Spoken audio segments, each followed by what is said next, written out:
Selamat sore pemirsa, bersama saya Puji Lestari, inilah Jateng hari ini.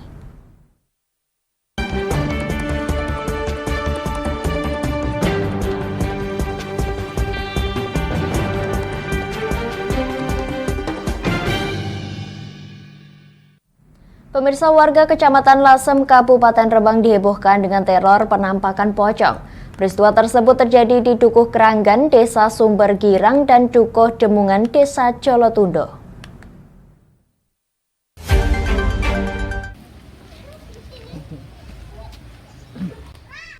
Viral di media sosial video terkait penampakan pocong yang menghantui warga Lasem, Rembang. Peristiwa tersebut diketahui terjadi di Dukuh Keranggan, Desa Sumber Girang, dan Dukuh Demungan, Desa Jolotundo. Tak hanya penampakan pocong, warga pun dihebohkan dengan suara ketukan pintu rumah yang misterius. Bahkan salah satu warga mengaku rumahnya pernah diketuk pada pukul 2 dini hari hingga membuat seisi rumah ketakutan. Atas kejadian tersebut, warga setempat memberlakukan patroli malam keliling desa setiap malamnya, berjaga secara bergantian hingga dini hari menjelang pagi. Gunawan selaku warga yang ikut berpatroli mengungkapkan sekitar 3 hari yang lalu warga yang berpatroli mengaku melihat sosok pocong tersebut. Dalam hal ini Gunawan merasa khawatir lantaran kebanyakan warga yang berpatroli membawa senjata seperti bambu, pedang, serta golok. Pihaknya menyebut setiap malamnya banyak warga yang berprofesi sebagai pencari katak yang dikhawatirkan menjadi salah sasaran. Berlari pada pakai pedang, pakai bendo, kemudian saya suruh pulang semua itu katanya. Masalahnya itu kan meresahkan. Awalnya itu ya mungkin ada video itu ada video pocong, terus warga mungkin terprovokasi, ada yang tahu pocong-pocong gitu aja kan. Kalau warga ada yang banyak yang belum lihat, Pak. Cuman lihat lewat konten itu aja di video itu. Dari malam kemarin tuh 1 hari yang lalu, dampaknya ya meresahkan, Pak. Meresahkan, katanya ada yang dodok pintu juga, terus dilihat tidak ada orangnya gitu. Cuman ada orang sebelah itu, Pak, yang itu katanya masih didodok jam 3 malam itu didodok orang katanya, tapi nggak berani keluar. Terus paginya bilang sama warga-warga katanya malam didodok, terus malamnya itu pada uber-uber pocong gitu. Widodo, warga yang pernah melihat langsung sosok pocong tersebut, pun menyebut pihaknya sempat dikagetkan dengan penampakan pocong yang berdiri di dekat pohon jeruk pada Rabu malam lalu. Ia pun sontak berteriak memanggil anaknya, namun seketika pocong tersebut menghilang. Hari Rabu. Itu jam berapa, Pak, itu, Pak? Jam 11. Itu tahunya gimana, Pak, awalnya itu, Pak? Ya berdiri gini kan, gini. Goyang-goyang. Ya. Tampak jelas nggak, Pak? Ya tampak jelas. Terus kemudian Bapak dijenguk atau gimana, Pak, itu, Pak? Biasa jenguk di sana di rumah. Terus pocongnya gimana, Pak? Larinya sana. Lompat gitu Ya. Terus hilang. Hilang. Dikejar. Dia saya kejar. Hilang di situ di gedang itu pisang. Sempat muncul berapa kali, Pak, itu, Pak? 2 kali. Ya, hari Rabu itu semua. Enggak, hari pertama hari Kamis. Rabu dulu baru Kamis. Iya. Sempat muncul 2 kali, Pak, ya? Iya. Jenengan nggih melihat 2 kali. Enggak, pertama kali itu tetangga. Tetangga, terus jenengan baru melihat. Iya. Yang tetangga hari apa? Hari apa ya? Rebu ya gitu. Berarti jenengan Kamisnya. Iya. Pak, resah nggak, Pak, adanya teror pocong ini, Pak? Ya rasa. Sempat berjaga-jaga gitu, Pak? Iya. Jenengan juga ikut jaga-jaga? Ikut Berapa malam, Pak, berjaga malam itu? 4 malam. Bawa ini perlengkapan. Iya. Apa saja? Ya bambu itu. Bambu itu. Iya. Patroli atau? Iya di pos patroli. kami? Semua di sini ya. Disisir. Iya. Warga berharap adanya kejadian teror pocong ini dapat menemui titik terang, sementara beberapa warga setempat mengaku telah melaporkan ke pihak yang berwajib. Dari Rembang, Vicky Rio, Lingkar TV melaporkan.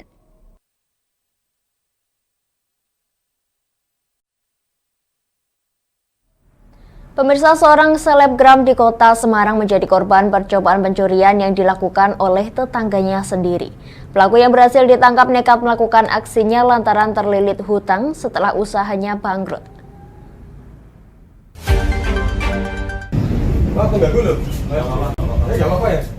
Seorang selebgram di kota Semarang, Jawa Tengah, Michael Randy, menjadi korban percobaan pencurian yang dilakukan tetangganya sendiri pada Minggu dini hari. Kejadian bermula saat korban menyalakan listrik yang mendadak mati sekira pukul 4 pagi. Tiba-tiba Michael diserang pelaku dari arah belakang dan mengancamnya dengan sebilah pisau. Dalam keadaan gelap, korban melawan hingga membuat pelaku terjatuh dan langsung kabur. Akibat kejadian tersebut, korban menderita luka di leher, telinga, dan tangan. Jam setengah 4 pagi atau jam 4 saya lupa ya. Tiba-tiba istri bangunin saya, "Ya, ini kok mati, ini jelek apa gimana LCD-nya luar?" Ya, saya jalan keluar, LCD saya cetekan, nyalain toh, begitu lampunya jebret, dari belakang saya langsung gini. Ini pisau udah di sini nih. Pisau udah di sini, dia nyekap gini saya langsung berusaha, saya langsung refleks nahan gini, makanya nih, saya narik gini. Ini makanya tangan kan kena pisau semua. Langsung tak tarik gitu. Terus kita kayak berantem lah sebentar di situ. Sambil ngomong apa? Enggak, dia cuma sambil dia nyeret saya sempat jatuh ke lantai, dia nyeret, masuk kamu. Dia nyeret kayak gitu. Di otak saya cuma satu, istri anak di dalam, nggak boleh sampai masuk, saya harus tetap di sini. Mas, dia sempat ngomong, saya pengen harta kamu atau? Nggak ada omong sama sekali, belum. Yang saya dengar cuma masuk kamu. Udah cuma itu aja. Setelah itu, udah. Habis itu istri buka pintu, teriak, udah. Dia mulai bingung tuh, lari ke sana. Tak lama berselang, pelaku percobaan pencurian berhasil diamankan oleh warga saat bersembunyi di bawah mobil. Kepada petugas, pelaku mengaku telah merencanakan aksinya sejak 3 hari lalu, lantaran terlilit hutang semenjak usaha kafe miliknya bangkrut. Disampaikan memang direncanakan memang karena kebutuhan ekonomi sehingga tersangkanya memang sudah dari jauh merencanakan untuk melakukan pencurian. Karena tadi saya lihat juga ada beberapa alat yang dibawa seperti senjata tajam dan juga lakban yang memang sudah disiapkan untuk menyandra korban apabila korban itu mungkin berteriak dan seperti itu. Untuk selanjutnya Selanjutnya untuk pemeriksaan saat ini dilakukan oleh Polsek Tugu, namun dari Polres akan melakukan backup. Saat ini saksi dari warga dan security juga sedang dimintai keterangan, untuk perkembangannya akan disampaikan lebih lanjut. Guna penyelidikan lebih lanjut, kini tersangka masih ditahan dan tengah menjalani pemeriksaan di Polsek Tugu Semarang. Dari Semarang, Henufan, Lingkar TV melaporkan. Pemirsa, tekan angka kecelakaan serta turunkan fatalitas korban kecelakaan di jalan raya. Dirlantas Polda Jawa Tengah gelar Operasi Patuh Candi 2023. Operasi dengan sasaran pelanggaran lalu lintas ini akan berlangsung selama 14 hari ke depan.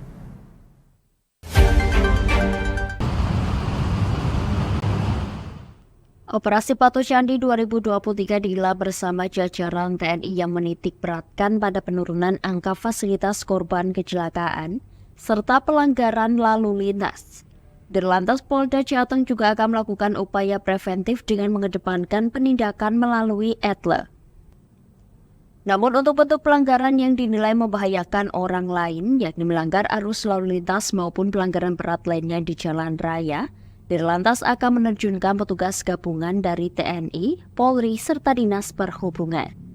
Yang ketiga, meningkatkan kesadaran tertib berlalu lintas dan meningkatkan kepercayaan masyarakat menggunakan kegiatan preventif dengan penegakan hukum menggunakan ETLE.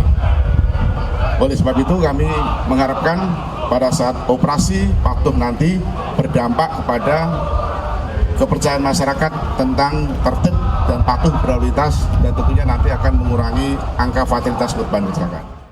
Operasi Patuh Candi ini dijadwalkan digelar selama 14 hari ke depan mulai tanggal 10 Juli hingga 23 Juli.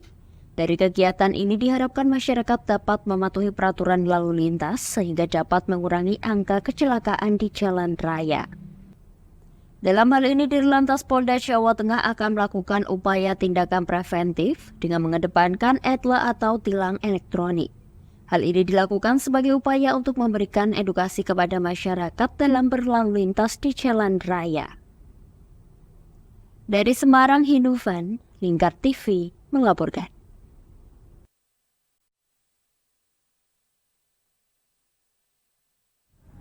Kami akan jeda sejenak pemirsa, tetap bersama kami di Jateng hari ini.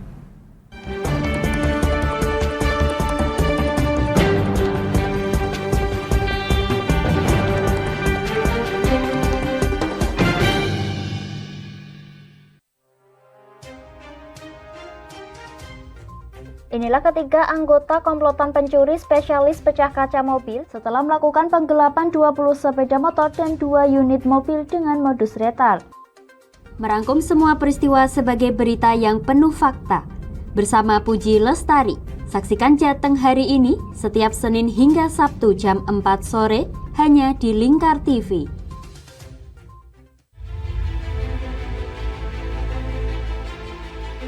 Memberikan pinjaman uang kepada saya dengan bunga 8% per bulan.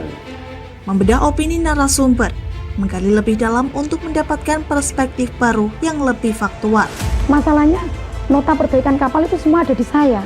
Kenapa Tomo bisa menunjukkan? Demi mendapatkan informasi yang solutif dan terpercaya dalam Bedah Opini. Setiap Rabu jam 11 siang hanya di Lingkar TV.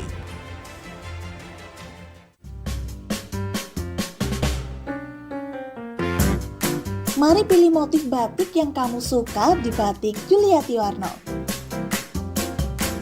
Memproduksi dan menjual batik tulis bakaran khas Pati dengan kualitas yang sangat istimewa.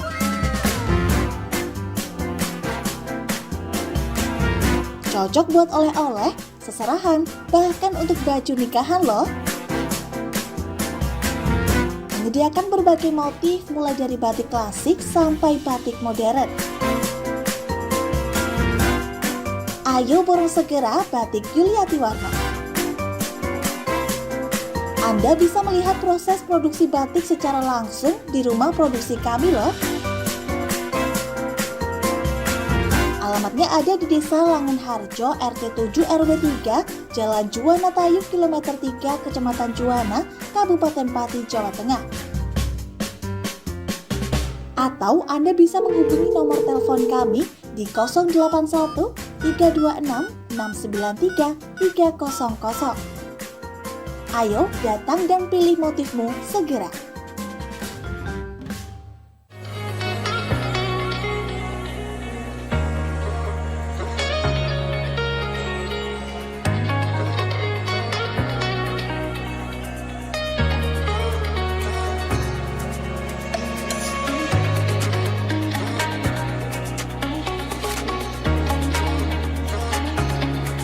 Hatta Kastor Pati, surganya alat tulis dan perlengkapan sekolah serta kantor. Mau cari buku? Ada. Mau cari alat tulis? Ada dong pastinya. Atau mau cari tas? Juga ada. Semuanya lengkap di Hatta Kastor Pati. Kami siap melayani Anda dengan sepenuh hati.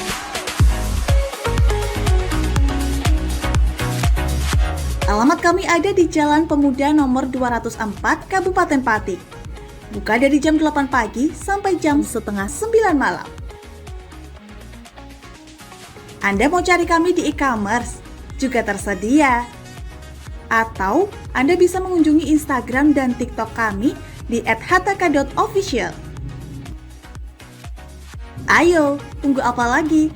Penuhi kebutuhan alat tulis dan aksesoris sekolah serta kantor Anda di Hatta Kastor Pati. Ada buku, ada meja. Yuk beli di Hatta Kastor aja.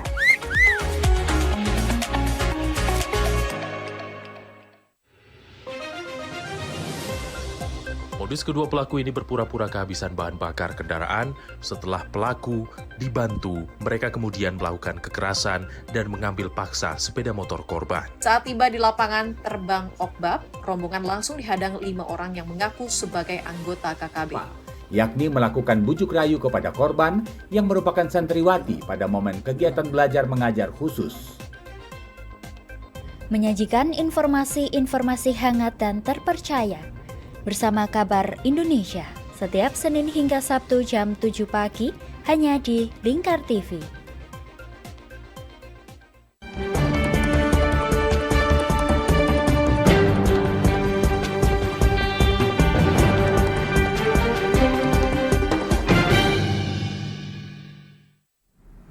Anda masih menyaksikan Jateng hari ini pemirsa. Setelah 4 tahun lamanya menanti, warga kampung Cinderejo Lor, Banjarsari, Solo menagih ke Balai Besar Wilayah Sungai Bengawan Solo untuk segera membangun talut di Kali Anyar Gilingan, Banjarsari.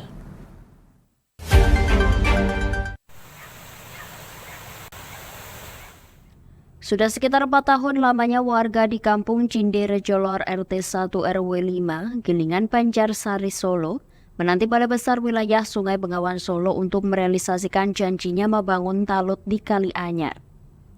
Diketahui sebelum COVID-19, BPWSBS sudah berembuk dengan warga Cinderejo Lor untuk membangun talut di bibir atau bantaran di Kali Anyar yang tepatnya berada di sisi timur jembatan Gilingan. Lantaran sudah lama janji tersebut tak ditepati, kini warga Cinderejo Lor pun menagih ke Balai Besar Wilayah Sungai Bengawan Solo. Warga juga menyebut Sungai Kali Pepe di sisi barat jembatan Gilingan yang terletak di utara Terminal Tirtonadi sudah sejak lama dilakukan penataan, dan kini giliran merealisasikan pembangunan talut yang telah dijanjikan. Hingga saat ini warga belum mengetahui kapan akan dilakukan pembangunan talut, yang rencananya akan dimulai dari sisi timur jembatan Gilingan hingga ke kawasan Juruk serta tembus ke Sungai Bengawan Solo. Utara sungai dan selatan sungai kalau bisa ya dibuat seperti di sebelah barat jembatan, dibuat plencengan, dibuat seperti taman air gitu. Jaga saja di kanan kiri sungai dibuat plencengan sampai kalau nggak salah sampai Sungai Juruk lah, Bengawan Solo. Itu konon kapan rencana dikerjakan gitu? Ya, masalah dikerjakan kita tidak tahu Pak, itu yang tahu Pak dari BWS sendiri Pak. Ini kan ada janji kapan gitu waktu tidak itu? Tidak ada janji ya. Jadi cuma pertemuan nanti sewaktu-waktu ada penataan sungai dibuat penceng kanan kiri ya, seperti jembatan di barat jembatan. Kawasan pinggiran sungai ini dinilai warga memiliki potensi untuk meningkatkan ekonomi masyarakat di sekitar. Apalagi jika penataan yang dilakukan tanpa meninggalkan nilai estetika maupun akar budaya kawasan tersebut. Terlebih lagi kawasan di sisi timur jembatan Gilingan saat ini memiliki destinasi wisata religi berupa Masjid Syekh Syayed Solo. Sehingga apabila penataan yang dilakukan di kawasan aliran sungai Kali Anyar, maka nantinya mampu menarik wisatawan untuk berdatangan. Dari Solo, Raditya Hirmansyah, Lingkar TV, melaporkan.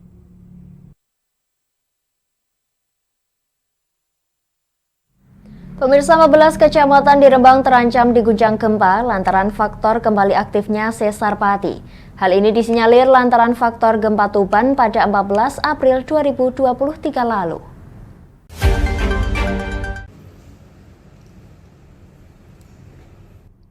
Badan Meteorologi, Klimatologi, dan Geofisika menyebut aktivitas kulit bumi yang membentang di area Pati ke timur akan kembali bergerak. Hal ini berdampak pada 14 kabupaten di Rembang yang akan mengalami gempa tektonik dangkal yang diperkirakan mencapai skala intensitas 5 hingga 8 Modified Mercalli Intensity. Kondisi ini dipengaruhi oleh terjadinya gempa di Tuban pada 14 April lalu. Wilayah di Kabupaten Rembang yang terancam gempa bumi tersebar di 14 kecamatan, yakni skala 8 MMI di Sumber dan Sulang, skala 7 MMI di Bulu, Pamotan, Rembang, dan Sedan. Sedangkan skala 6 MMI di Gunem, Kaliori, Lasem, serta Panjur. Sementara untuk skala 5 MMI berada di Kragan, Seluke, Sarang, dan Sale. Kepala Pelaksana Harian BPBD Pati Martinus Budi Prasetya mengungkapkan pihaknya meminta masyarakat Pati tetap berhati-hati terkait ancaman gempa akibat aktifnya sesar Pati, terutama di Kecamatan Pati, Kecamatan Batangan, dan Kecamatan Jakenet. Jadi begini, dengan adanya gerakan tanah yang kemarin terjadi di wilayah Tuban, itu ada potensi juga pergerakan tanah itu juga akan terjadi di wilayah sesar Pati, karena Pati ini juga kita berada di sesar Kendeng, kemudian sambung terus sampai sesar Pati ke timur sampai masuk wilayah Rembang dan Tuban. Maka saya menghimbau kepada masyarakat, meskipun yang kemungkinan merasakan dampak saat ini menurut BMKG itu adalah wilayah di Kecamatan kecamatan-kecamatan di wilayah Kabupaten Rembang, tetapi karena ada wilayah kita yang berdekatan dengan wilayah Kabupaten Rembang, yaitu Kecamatan Kaliori, itu ada Kecamatan Batangan dan Jaken, maka baik kalau masyarakat di wilayah Kabupaten Pati, utamanya di wilayah Kecamatan Batangan dan Jaken. Pihaknya berharap masyarakat tetap waspada dan selalu siap siaga.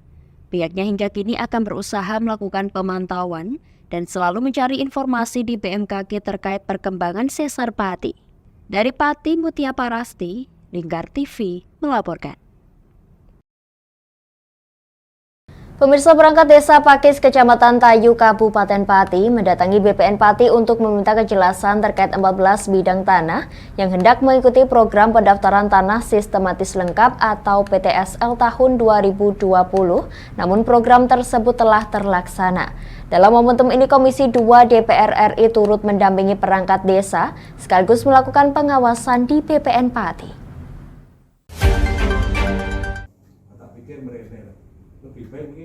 Perangkat Desa Pakis Kecamatan Tayu Kabupaten Pati mendatangi kantor BPN Pati untuk mengkonfirmasi tentang penyelesaian 14 bidang tanah yang hendak mengikuti program pendaftaran tanah sistematis lengkap atau PTSL tahun 2020 lalu namun terlambat.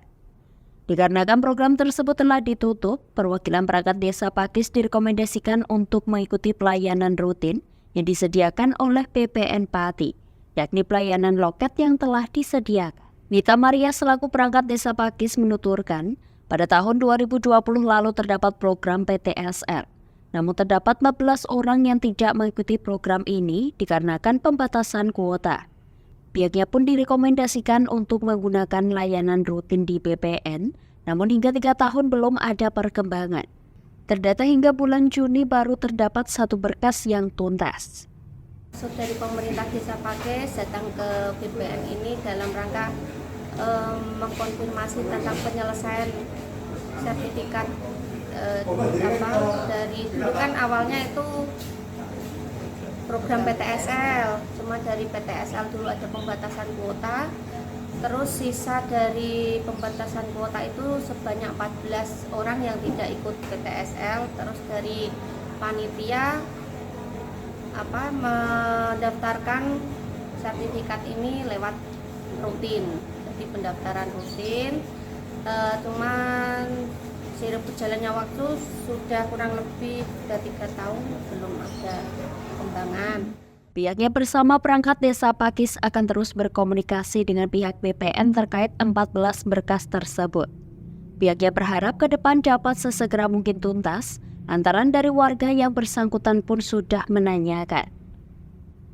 Sementara itu, Kepala BPN Pati Jaka Pramono mengungkapkan 14 dokumen ini bisa diproses melalui sistem rutin atau loket yang ada di ATR BPN Pati. Lantaran program PTSL telah selesai.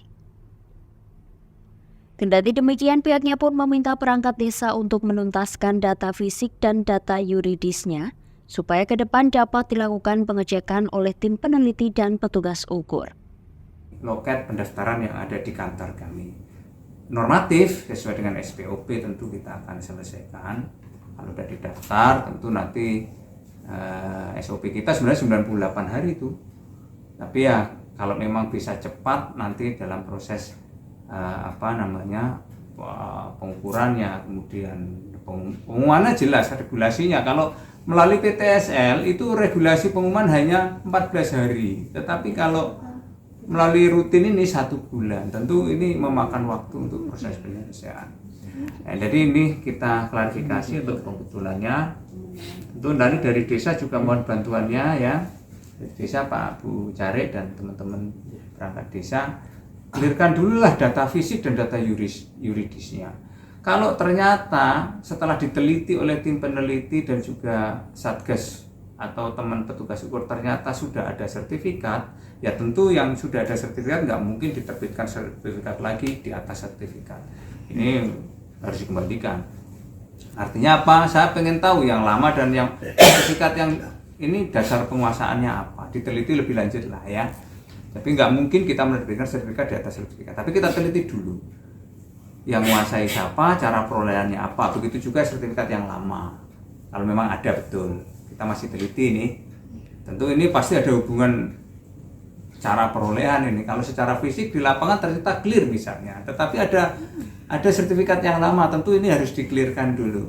Apakah perolehannya tidak melalui ini, melalui dari yang lama ini, bagaimana caranya beralih kepada yang terakhir. Tentu itu yang perlu diteliti lebih lanjut.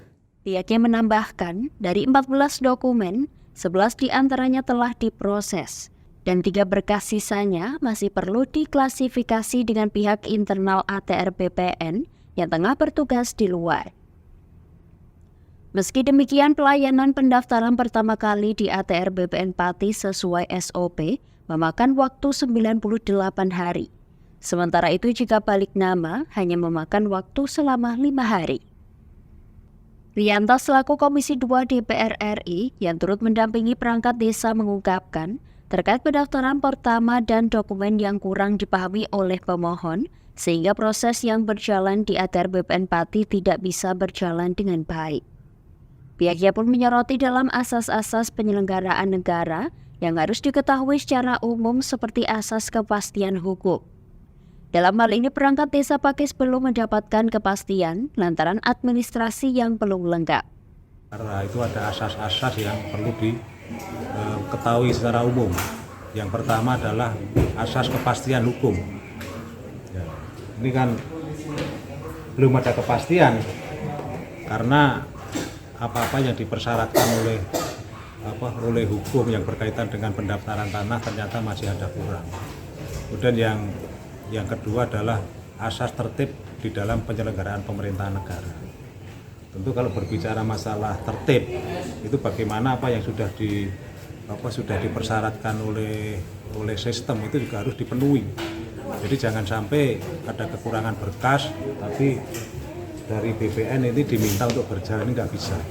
Kemudian juga tadi asas kepastian, tertib penyelenggaraan negara, kemudian juga asas kepentingan umum.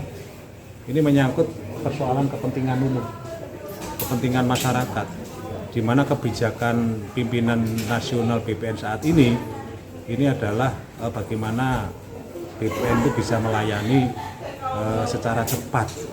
Bahkan kebijakan Pak Menteri ini minggu pun Sabtu Minggu dibuka loket Dari jam 9 sampai 12. Dari jam 9 sampai 12 siang. Ini satu terobosan-terobosan yang perlu diapresiasi. Kemudian asas yang keempat, asas proporsionalitas. Kemudian asas profesionalitas. Kemudian juga ada asas-asas yang lain yang tentu saya tidak bisa hafal semua. Tapi prinsipnya saya ingin mengajak warga masyarakat untuk bisa memahami, untuk bisa ada pengertian. Artinya kalau satu kepentingan administrasi itu dokumennya tidak lengkap, ya jangan menyalahkan pihak lain. Karena BPN sebagai pejabat administrasi itu prinsipnya kan melaksanakan amanat undang-undang. Dalam hal ini pihaknya hadir sebagai perwakilan rakyat untuk melakukan tugas pengawasan yang termaktub dalam Undang-Undang 1945 yang kebetulan terdapat kendala yang berkaitan dengan pemenuhan administrasi. Pihaknya menghimbau kepada masyarakat luas agar dapat melengkapi ragam berkas administrasi sehingga dapat segera diproses di ATR BPN Pati. Dari Pati, Mutia Parasti, Lingkar TV melaporkan.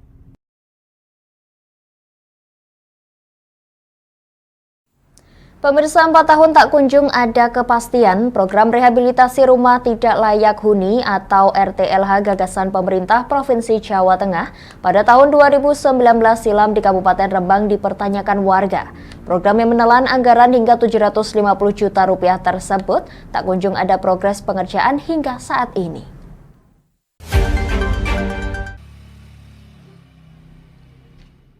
Empat tahun sudah warga desa Matese, Kecamatan Kaliore, Rembang, Jawa Tengah menunggu kepastian pengerjaan program rehabilitasi puluhan rumah tidak layak huni atau RTLH yang digagas langsung oleh pemerintah Provinsi Jawa Tengah.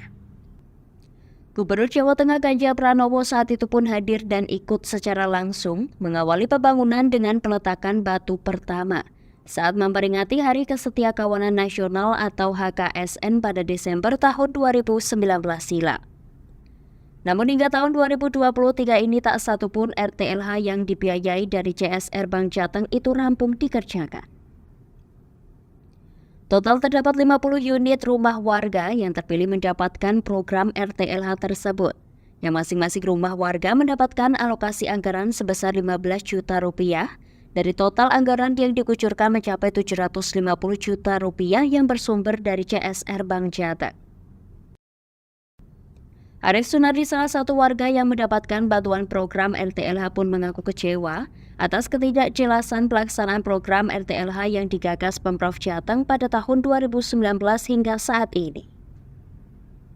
Ia pun menuntut Pemprov Jateng serta Gubernur Jawa Tengah Ganjar Pranowo untuk segera melakukan realisasi pembangunan, bukan hanya sekedar acara seremonial atau janji manis belaka. 2019 bulan Desember kalau nggak salah itu. Kalau programnya saat ini seperti apa, Pak?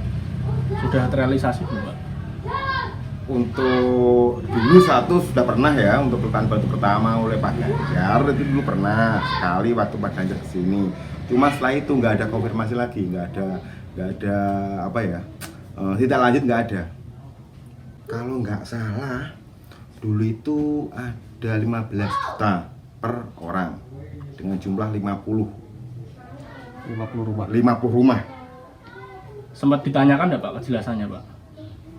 Ya kalau saya mah orang-orang kayak gini ya, orang-orang bawah yo nggak tahu, itu harusnya kan dari pihak pemerintah yang terkait ya, apa desa mungkin kah, apa yang lain. Kalau kita kan nggak tahu, cuma kita daftar mungkin ya sesuai kriteria umai kayak gini, itu doang, saya nggak tahu. Kalau dari warga kecewa enggak, Pak, kalau belum terrealisasi ini, Pak?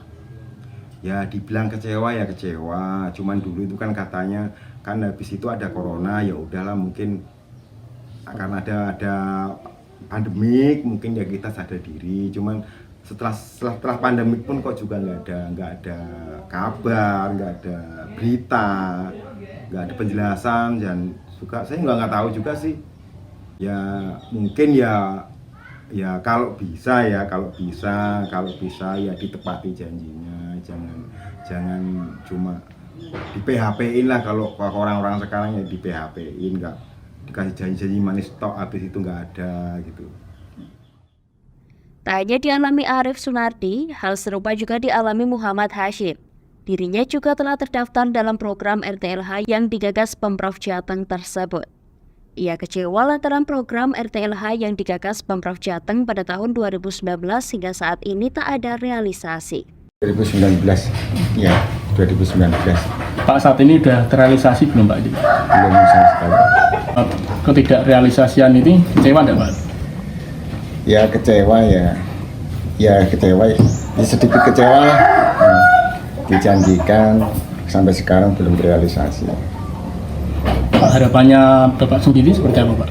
Semoga ya kalau ada program macam ini lagi akhirnya dapat lah. Pihaknya dan warga lainnya kini hanya bisa pasrah dan berharap pemerintah Provinsi Jawa Tengah bisa segera menepati janjinya untuk melaksanakan program RTLH sesuai alokasi anggaran yang diberikan saat itu. Dari Rembang, Vicky Rio, Lingkar TV melaporkan.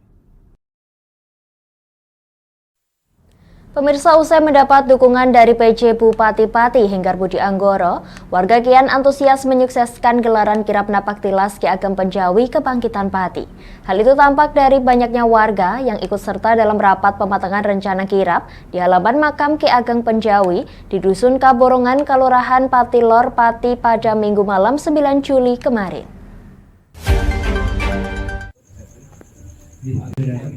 Beginilah suasana rapat di halaman makam Ki Ageng Penjawi di Kampung Kaborongan, Kelurahan Patilor, Kabupaten Pati. Turut hadir dalam rapat tersebut Lurah Patilor Bagus Haryanto, Babin Kamtipmas Bribka Septiana Panca Pratiwi, Babin Saser Makarmain yang turut serta menyatakan dukungannya. Kami atas nama Perwakilan Kelurahan Patilor, Babinsa, Babin Kamtipmas siap mendukung kegiatan menikah semampu kami. Karena ujung-ujungnya juga akan mengangkat nama baik Kampung Kaborongan khususnya. khususnya dan Kelurahan Patilor pada umumnya. Selaku Lurah Haryanto juga menyampaikan rasa terima kasihnya kepada Agus Sunarko selaku inisiator kirap napak tilas Ki Ageng Penjawi Kebangkitan Pati yang juga bertugas sebagai penanggung jawab acara peringatan Haul Pendiri Pati tersebut. Dalam agenda malam ini, Ketua Panitia Haul Ki Ageng Penjawi Teguh Jumandianto mengatakan bahwa banyak sekali pihak di luar desa yang menghubungi dirinya dan ingin ikut terlibat dalam kirap tersebut. Hal ini menunjukkan tingginya animo masyarakat untuk ikut menyukseskan kirap yang baru perdana digelar selama secara peringatan Haul Ki Ageng Penjawi yang biasanya diperingati secara sederhana.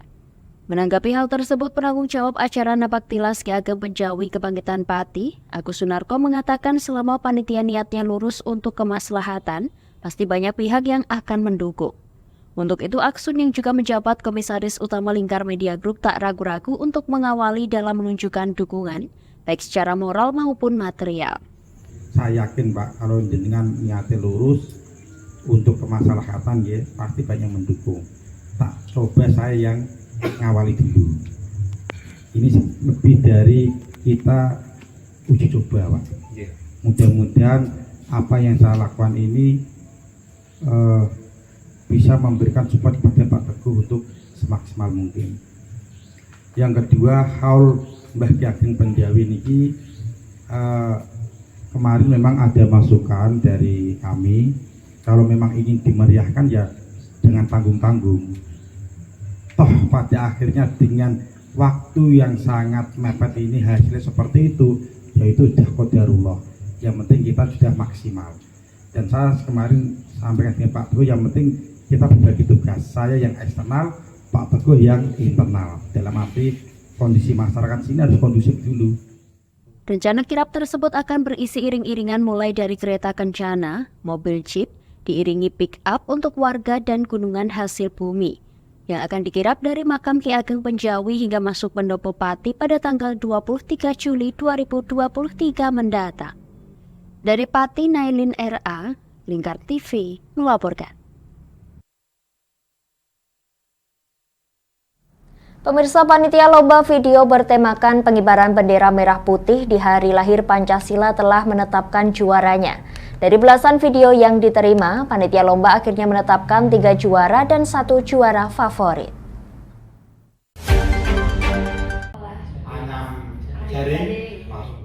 Dewi warga desa Banyutowo, Kecamatan Dukuseti, Kabupaten Pati berhasil menyabet juara 1 pada ajang perlombaan video bertemakan pengibaran bendera merah putih di hari lahir Pancasila lalu.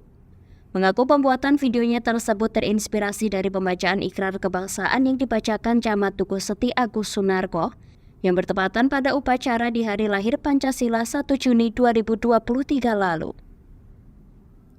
Dewi bercerita sebelum pembuatan video, ia mengumpulkan teman-temannya dari beberapa komunitas, ibu-ibu kader PKK, nelayan hingga anak-anak. Dewi mengungkapkan bahwa pengambilan video tersebut dirinya lakukan di lingkungan tambak desa setempat. Pak Camat membuat video dan konten tersebut, spontan saya mempunyai ide untuk membuat di tepi tambak dan terakhir di dermaga. Karena apa? Karena di sana adalah pekerjaan utama lah dari di Banyutowo gitu. Pesannya semoga pemuda dan warga semuanya tetap jangan melupakan hari lahir Pancasila. Itu saja. Harapan saya semoga ada lomba lagi seperti besok ini kan Agustusan. Saya berharap Pak Camat bisa mengadakan lomba yang lebih spektakuler dan hadiahnya juga wow itu. Sementara itu, Aila, mahasiswa UII Yogyakarta, jurusan farmasi yang juga warga desa Dukuseti ini, berhasil menyabet runner-up. Aila mengaku sejak lama dirinya memang mempunyai hobi untuk membuat video dan jalan-jalan.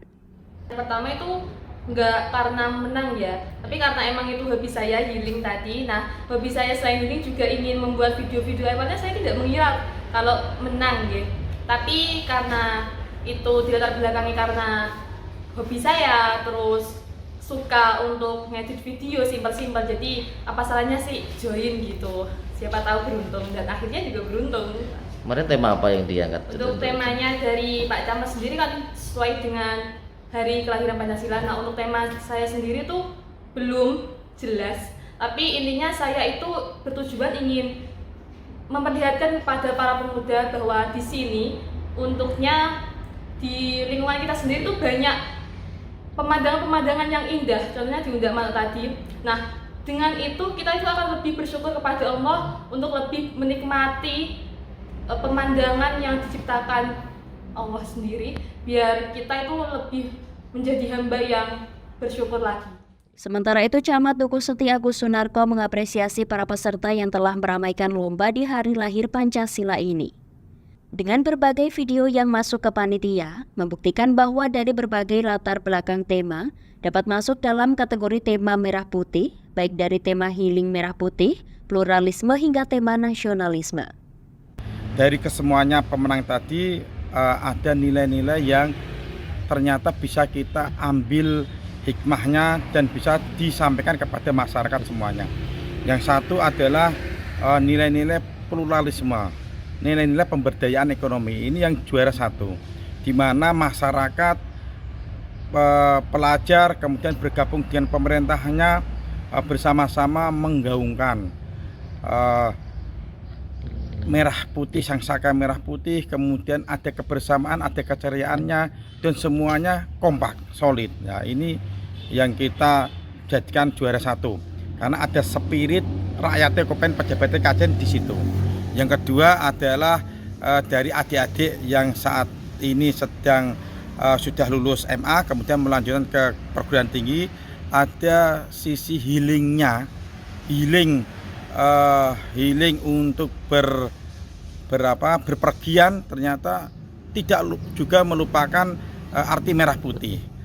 Bendera merah putih dimanapun bisa berkibar, termasuk ketika adik-adik ini healing.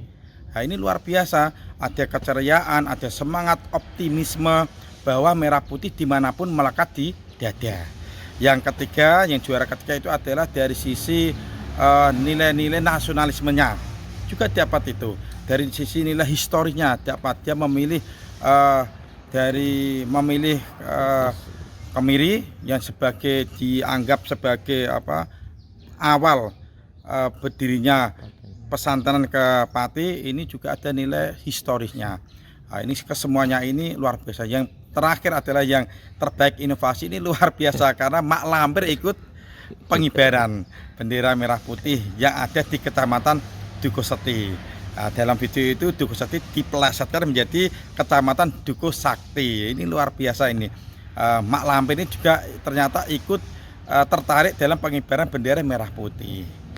Yang terakhir adalah sudah barang tentu event yang kemarin itu lomba pengibaran merah putih dalam rangka peringatan hari lahir Pancasila ini sudah barang tentu belum sempurna karena waktu yang mendadak, dan ini memang event yang pertama kali. Dari harapan para pemenang dan masyarakat ingin diistiqomahkan. Mudah-mudahan kita juga bisa mengistiqomahkan ini untuk membumikan nilai-nilai Pancasila, untuk menanamkan kembali bahwa merah putih ada di dada kita dimanapun kita berada. Kita akan support terus untuk merevitalisasi dan untuk mensiarkan, membumikan nilai-nilai kebangsaan di Kecamatan Dukuh Seti. Dalam hal ini, pihaknya berharap ke depan lomba bertemakan nasionalisme dapat menjadi agenda tahunan. Tentunya dibarengi dengan persiapan yang lebih matang serta hadiah yang lebih besar agar bisa menarik lebih banyak peserta. Selain itu juga sebagai upaya untuk menanamkan nilai-nilai Pancasila secara nyata dalam keseharian masyarakat. Dari Pati, Tim Lingkar TV melaporkan. Demikian Jateng hari ini, saya Puji Lestari dan seluruh kru yang bertugas mengucapkan terima kasih atas kebersamaan Anda. Selamat sore dan sampai jumpa.